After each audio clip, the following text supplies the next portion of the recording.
We are not only here to fight for Guilford Woods, but to demand that UMD dedicates itself to building truly ample, affordable, and sustainable graduate housing. Amen. Amen.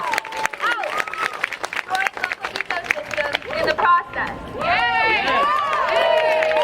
Both are possible, and as a school that markets itself as a national leader in environmental stewardship, the University of Maryland should be at the forefront of finding creative solutions that meet the needs of both their student body and the natural world we have been tasked with protecting. You tell them, Nancy. According to a study published in the well-reputed journal Science, 50 to 70% of carbon being sequestered by trees is actually being stored in root-associated microorganisms, organisms that cannot be replanted. Let us be clear then that this claim of a net zero development is not one of scientific rigor, but is instead the deliberate appropriation of conservationist language in an attempt to placate and blindside those of us who actually care.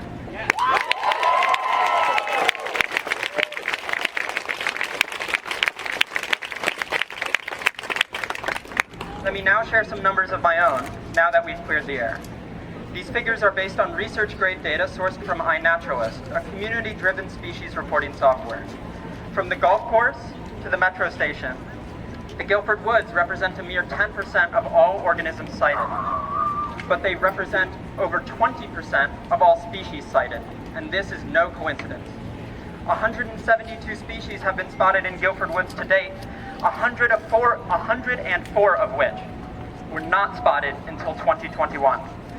Indeed, over 60% of the species that have ever been spotted in these woods have not been identified until this very year, and I have personally been the first to spot 7 of them.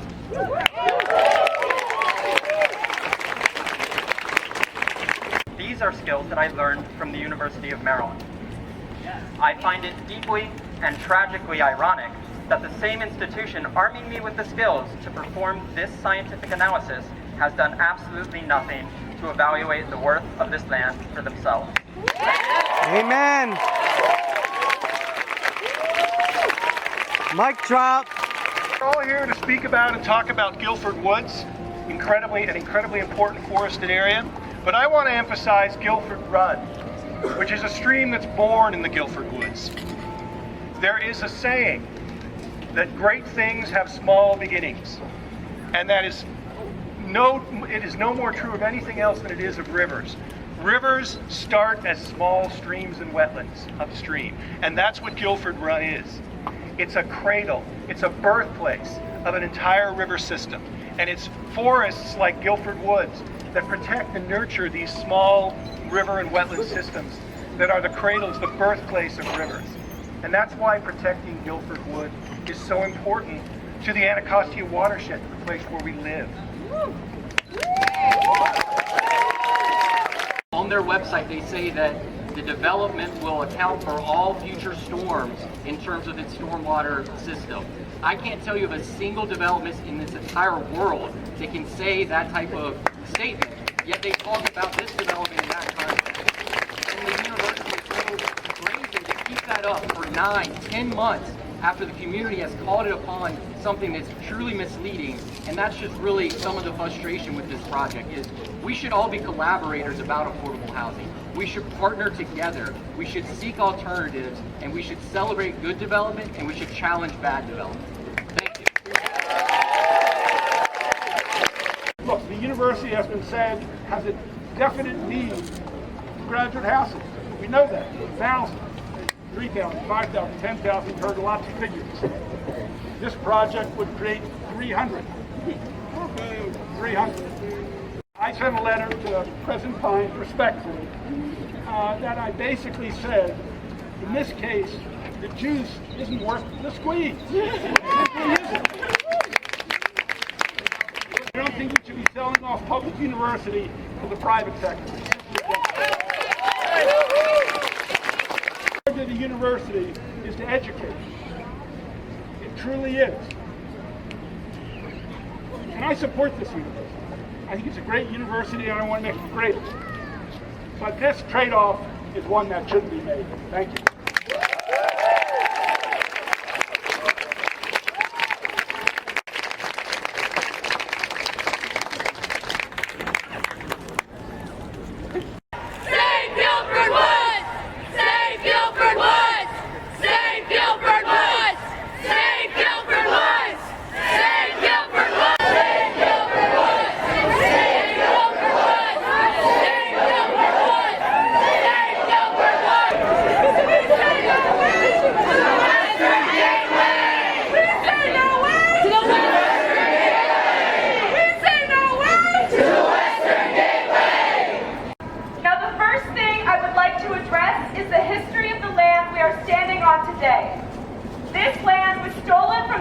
indigenous Piscataway people whose ancestors lived here, thrived here, and created history here.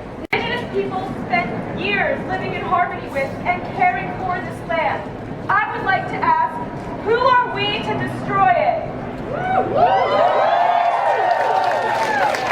As we've seen, wherever there is ecological destruction, it is almost always tied to some broader issue of social justice. This case is no different. The deforestation of Guilford Woods will guarantee further pollution of the Anacostia River, a river that has already been historically abused. The river currently contains a mix of raw sewage, heavy metals, oils, pesticides, and more. These contaminants disproportionately impact those who live along the Anacostia River, primarily Black communities. Many of those communities also suffer from incredibly high poverty rates. In addition to the pollution, deforesting Guilford Woods will also significantly worsen flooding in the area. Why should innocent Black and brown communities bear the cost of this construction and suffer while corporations like Gilbane sit back and reap the benefits?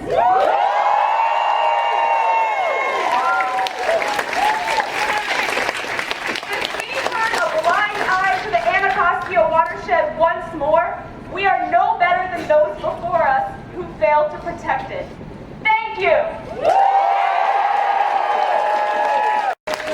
University, after standing behind this project and propping up graduate students to say that this is in our best interest, the university cannot then turn its back on this problem anymore. We've got them on tape. But if we as graduate students, and I'm speaking to the graduate students who are in support of the Western Gateway Project, if we take the crumbs that are thrown at us, they will be the only crumbs that we get for a long time. And what's more, we will have lost a forest in the process.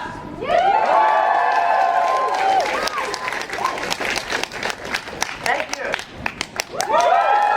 Our support is rapidly growing and extending all the way to the state level.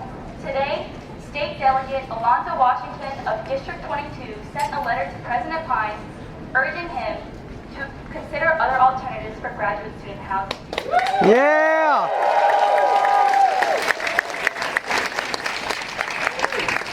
Yesterday, all 3 state delegates from District 21, who represent College Park and the University of Maryland, have sent a letter to President Pine in opposition to the Western Gateway Project.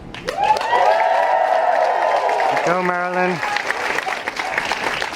Today, on their behalf and with their blessing, I will be reading an excerpt from the letter, authored by Delegate Lehman and signed by Delegate Peña-Manet and Delegate Barnes. Nice.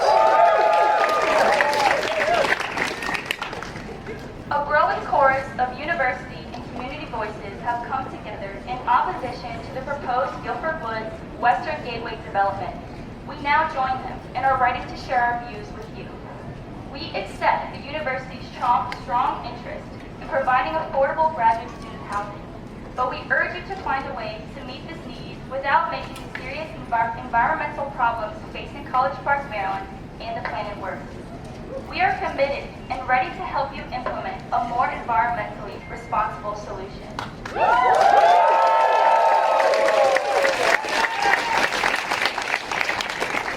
In making our decision, we listened to presentations by both the developer and opponents, and we walked part of Guilford Woods to see the forest that would be largely cut. The university's proposal is to partner with a private developer to use this publicly owned land for graduate student housing and private market rate townhomes.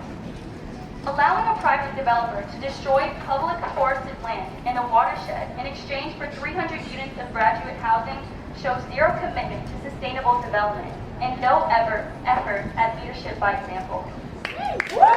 Oh, wow. Additionally, the Guilford Woods Western Gateway Project does not further the university's environmental stewardship and climate goals that are clearly stated in multiple publications, most notably the 2011 Facilities Master Plan. We stand with more than 2,000 students, faculty, staff, and residents of College Park and surrounding communities who are already on record opposing the Guilford Woods Western Gateway development. Oh yeah. Instead, we urge you to find a sustainable alternative solution for graduate student housing, one worthy of a top-tier public university and true to its mission of environmental stewardship. We thank you for your consideration and are ready to help you lead the university into a more sustainable future. Oh yeah.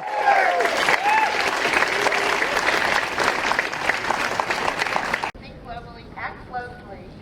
This campus, this president, this city, this county and state needs to start saving our planet now.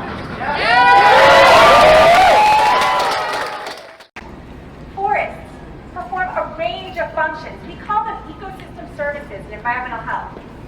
These functions include trapping carbon, thereby reducing levels of carbon dioxide in our atmosphere, improving air quality by reducing levels of particulate matter and ground level ozone, reducing stormwater runoff, reducing heat, and supporting wildlife.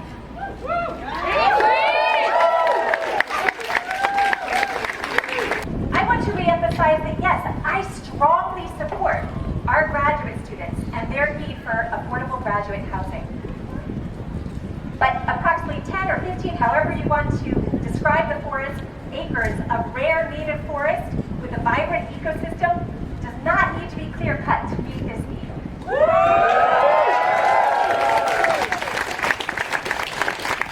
Alternative sites, such as Lot 1, Leonardtown, and Graduate Hills, that are even closer to Metro and planned Purple Line stations, could be redeveloped to provide even more graduate housing units.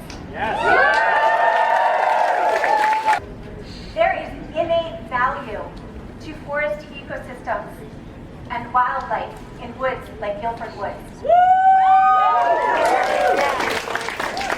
cannot ever be labeled with a price. However, if these woods are lost, it is our campus community and surrounding neighborhoods that will pay the highest price in the form of increased climate vulnerabilities and adverse impacts to human health.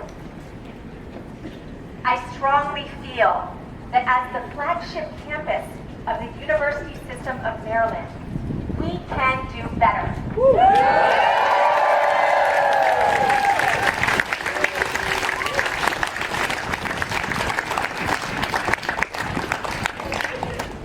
Alternatives exist.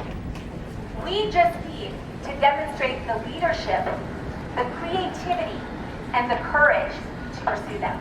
Thank you so much.